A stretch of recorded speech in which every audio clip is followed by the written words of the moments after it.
Assalamualaikum warahmatullahi wabarakatuh. Halo semuanya, terima kasih sudah meluangkan waktu untuk melihat video kami. Pada kesempatan kali ini, kami ingin menjelaskan tentang artikel kami yang berjudul Perancangan dan Pengembangan Aplikasi Web Pelaporan Kampus di Universitas Negeri Medan dengan Integrasi Chatbot. Di sini kami beranggotakan 4 orang, di antaranya adalah Preiro Dobri Syanipar, Muhammad Hidayatul Arifin, Muhammad Haikal Al-Majid, dan saya sendiri Windy Aulia. Kita masuk ke bagian pendahuluan ya.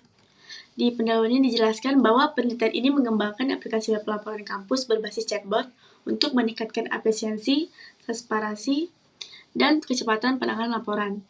Menggunakan metode R&D dengan model waterfall, aplikasi ini dibangun dengan PHP, MySQL, Tailwind CSS, JavaScript, dan Chatbase. Hasilnya, sistem ini mempermudah pelaporan, mempercepat respon, serta meningkatkan interaksi dan dokumentasi di lingkungan kampus. Selain itu, fitur dashboard memungkinkan kita untuk memantau status laporan secara real time. Sementara chatbot membantu menjawab pertanyaan pengguna secara otomatis, meningkatkan kemudahan dan kepuasan dalam pelaporan. Dalam artikel kami memiliki beberapa kata kunci, diantaranya ada chatbot, kampus, pelaporan, sistem informasi, dan web.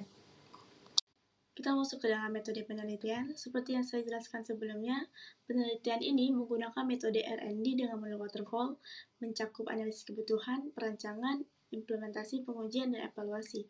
Aplikasi ini dikembangkan dengan PHP, MySQL, Tailwind CSS, dan JavaScript untuk mendukung pelaporan kejadian kampus yang lebih cepat dan sistematis bagi mahasiswa.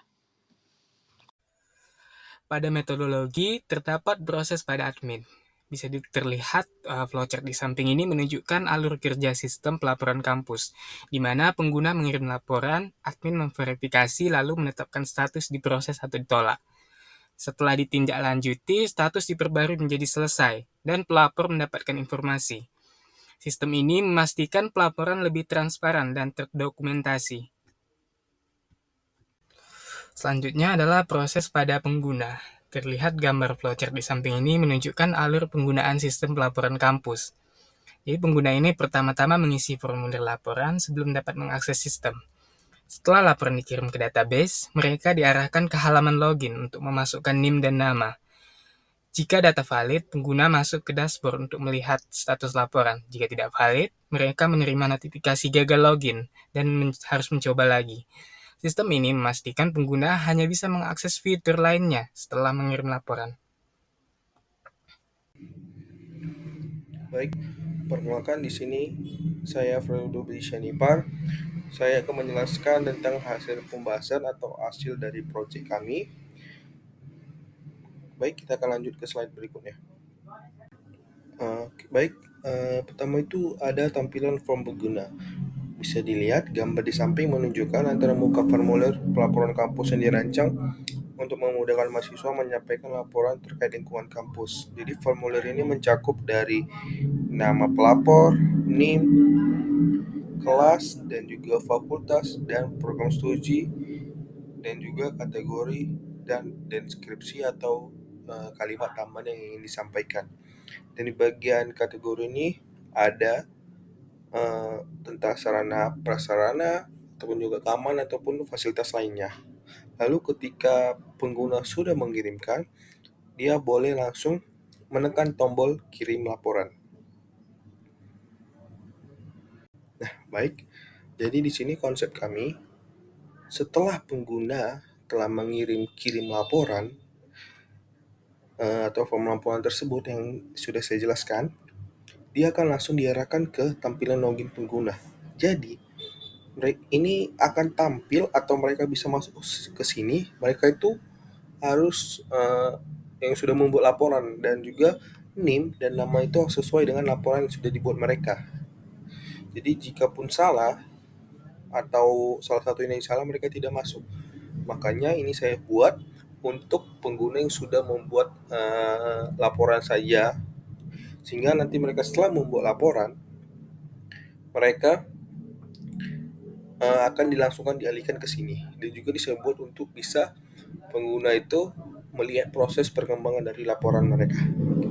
Lanjut ke slide berikutnya.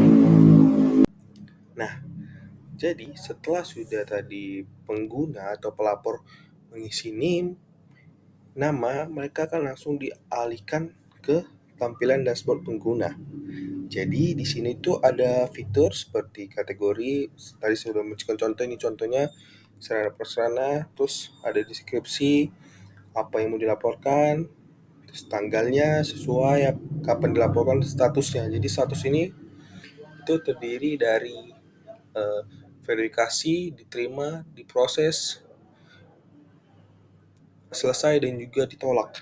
Jadi ini masih proses diterima dan juga ada aksi.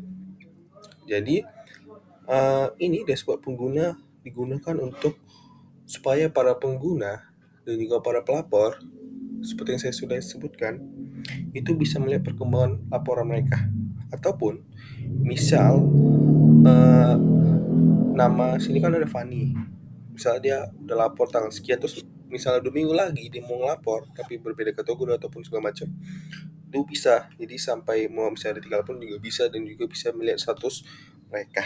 Dan juga di sini nanti ada saya lakukan atau saya berikan sebuah chatbot gitu. Oke, lanjut ke slide berikutnya. Baik, sekarang kita memasuki di tampilan halaman login untuk para admin supaya bisa mengelola laporan-laporan yang sudah masuk ke kita.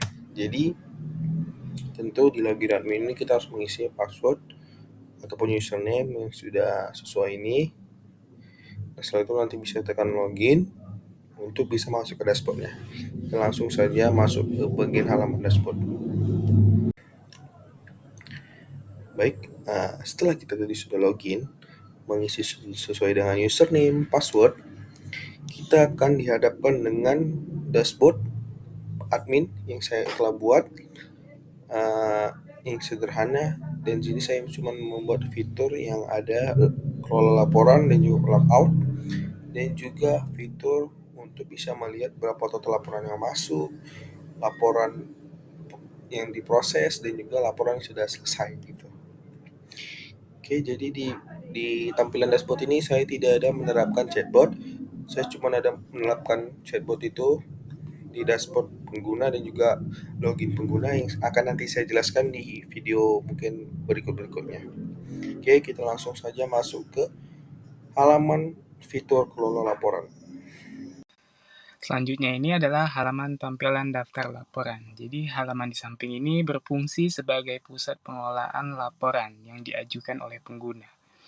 Tabel berisi informasi lengkap seperti nama pelapor, NIM kelas, fakultas, prodi, kategori, deskripsi, tanggal, status, dan aksi. Kolom status menampilkan proses laporan, sementara kolom aksi menyediakan tombol ubah dan hapus untuk pengelolaan data. Jadi tabel ini disusun rapi agar admin dapat memantau, memverifikasi, dan memperbarui laporan secara efisien. Selanjutnya adalah halaman tampilan penerapan chatbot.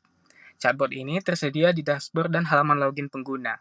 Chatbot secara otomatis menjawab pertanyaan seputar proses laporan, terutama alasan penolakan laporan dan cara mencegahnya. Umumnya, penolakan terjadi karena informasi kurang jelas dan pengguna disarankan mengirim ulang dengan data yang lebih lengkap. Chatbot juga siap membantu jika ada pertanyaan lanjutan, sehingga memudahkan pengguna memahami proses pelaporan. Adapun kesimpulan dari penelitian yang sudah kami lakukan ini berhasil dalam merancang dan mengembangkan aplikasi web laporan kampus Universitas Negeri Medan yang terintegrasi dengan chatbot. Aplikasi ini bertujuan meningkatkan efisiensi, kecepatan, dan transparansi dalam proses pelaporan. Sistem mencakup fitur dashboard untuk memantau laporan, autentikasi pengguna, formulir input, serta chatbot yang membantu menjawab pertanyaan umum terkait proses pelaporan, seperti alasan penolakan dan cara mengajukan ulang. Hasil implementasi dan pengujian menunjukkan bahwa sistem mampu memberikan umpan balik secara real-time, serta mengelola laporan secara tertata dan efisien. Hal ini mempermudah pengguna dan admin dalam memantau serta menindaklanjuti laporan. Baik, mungkin itu yang bisa kami paparkan tentang isi dari penelitian kami. Lebih dan kurang kami mohon maaf. Wassalamualaikum warahmatullahi wabarakatuh.